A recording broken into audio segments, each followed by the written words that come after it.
going on? This is Sep. In this video, I'm going to talk to you about how 90 days you can get to 10K cash flow on LinkedIn realistically. Now, it doesn't matter if you get to $1, 500 to 10K on LinkedIn.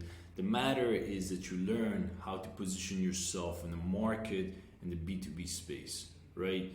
The reason is a lot of people focus on generating viral videos, Instagram, YouTube. All these things are great, but there's a sector of the market, there's a whole world that you probably don't know about. Maybe they're later in the 40s, 50s, older generation that they're not really on these applications like TikTok, Instagram, Facebook. They're on business platforms like LinkedIn, and these people, they have the dollars that you want, right? So if you're someone struggling, you're looking at 19, 20, 30, whatever year-old characters pushing the same agency offers, all those SMMA offers, most likely these people have been avoiding LinkedIn quite like it's the plague, right? And the reason why is because LinkedIn has a set of rules that you have to play, a professionalism that you have to play, and understandings that a lot of people don't want to do. These things could be data-driven type of stuff. They could be just the look, the way you dress, not like in a hoodie type of scenarios, right? But at the end of the day, the world of business doesn't really matter. Your end goal is to position yourself in front of the right audience and to solve the problems. And if you're doing it through LinkedIn, here's some insights and things that I've been able to learn while focusing on LinkedIn for the last few years, right? While everybody was on TikTok doing everything else, I was tweaking on LinkedIn. So I see myself as someone who's figured out the algorithms on LinkedIn, all those things that you want to understand, why your accounts get banned, why you can't grow more accounts, stuff like that, right? All the limitations in place. So the first thing is LinkedIn profile, right? It's very key. If your profile is not looking good, if it doesn't have someone of value, professionalism to it, it's gonna not gain traction, right? I've tested this out by having different VAs upload photos. Maybe one is in a hoodie, in a t-shirt, looks like a social media type of style profile, versus someone who is in an office wearing a coat, a style type of jacket, a nice background, nice backdrop, and it's 100%. I've seen more engagement or connection, acceptance and connection requests from the person who's wearing the suit and the those type of professional attire. So if you're someone on LinkedIn and you're focused, you want to gain traction on LinkedIn, you want to have that look and have your profile optimized. The next thing you really want to do is you want to have a lot of value on your account in forms of videos, photos, maybe articles, the ones that you've created yourself or your company has created, and also ones that are related to your market, right? So that really helps out a lot.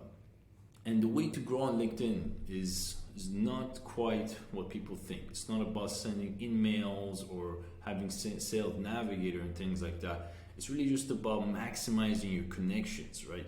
How many connections are you sending out? Are you doing it consistently? And if you are you limited by the amount of connections are you sending, right? There's a cap to LinkedIn in which you have to go around. These things you have to learn the game. I've been able to learn those.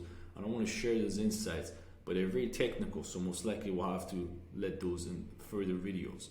But there's a way around it, right? So, sending connection requests, you have to have some type of paid service, a cloud paid service to do it, right? I use Octopus. Octopus, you probably know about, it's very simple. User interface is nice, but once you have the 50 connection requests a day going in and out, you're in a good position to go to the next steps, which is more difficult, right? The real grunt work is the messaging, the tracking, and being consistent with what you're doing, right? Some people, when you connect with, what they focus on is sending personalized Loom videos, personalized messages. They're all great. What I've noticed works the best is sending voice. Now, people avoid this as well because they're very intimate and sometimes they're very hard to create, right?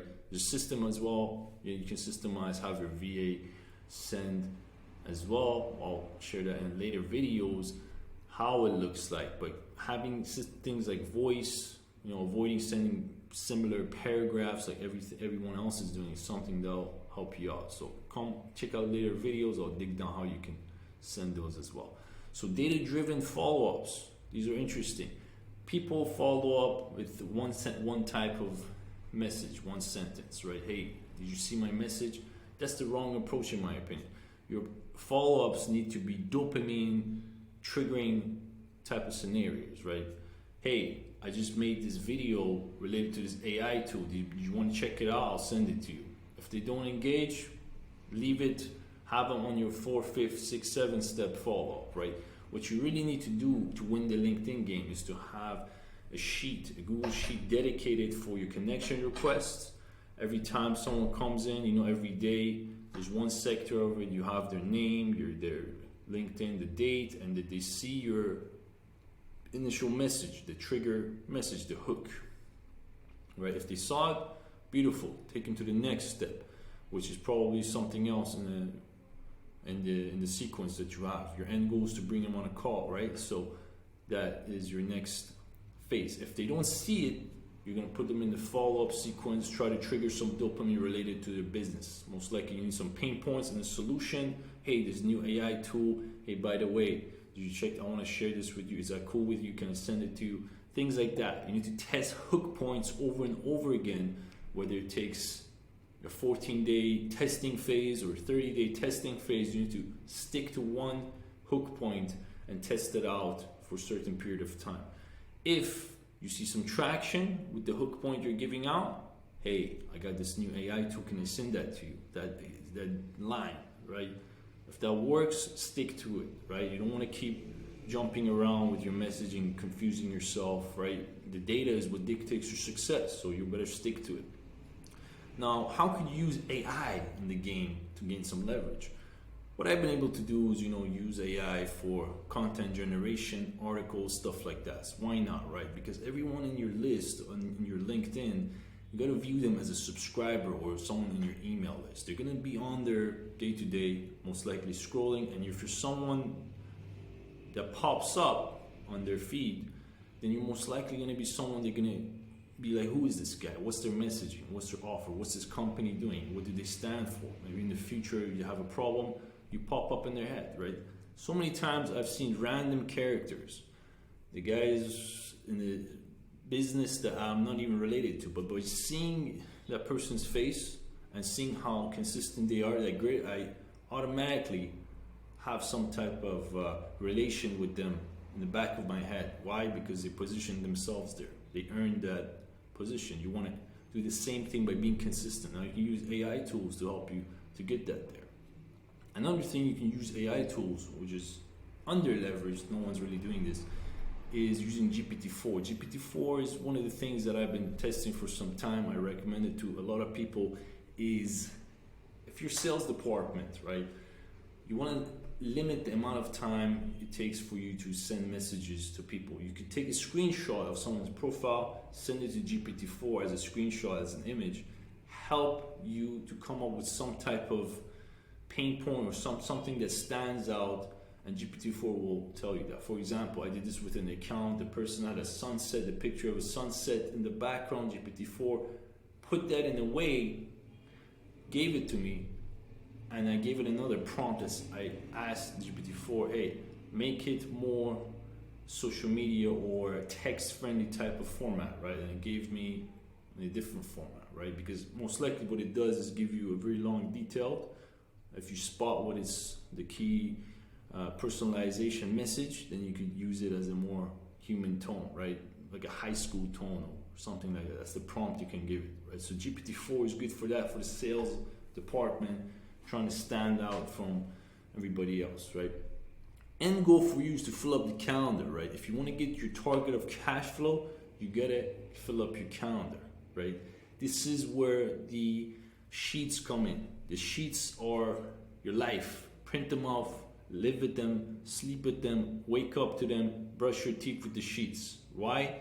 Because if your sheets and you don't understand where you're at, how many connections you have this month, how many you've converted, is it going up or is it going down? For example, last month I had about 800 to 900 connections, and we had a huge boost in people who actually booked up the calls versus the month prior. Why?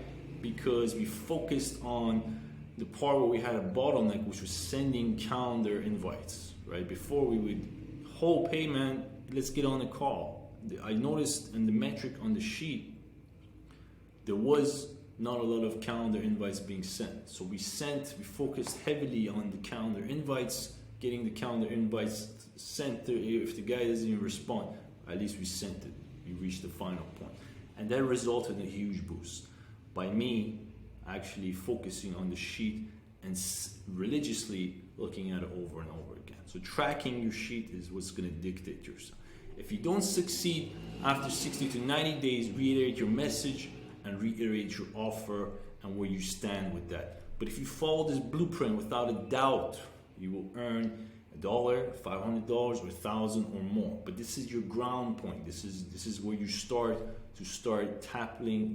dabbling into the B2B world, right? So if you've mastered the skill set, you can create offers while everybody may become distracted on the social, TikToks, wherever else. At least you have some type of skill set you could put into use. If you don't use it for yourself, you can go use it for a different company, a different enterprise, right? So this is something I wanted to share with you. And if this message does help for you, you want to break that barrier of creating cash flow with your laptop, wherever you are in the world, make sure you click on the description where we can offer you insights, communities, and things that will help you get there.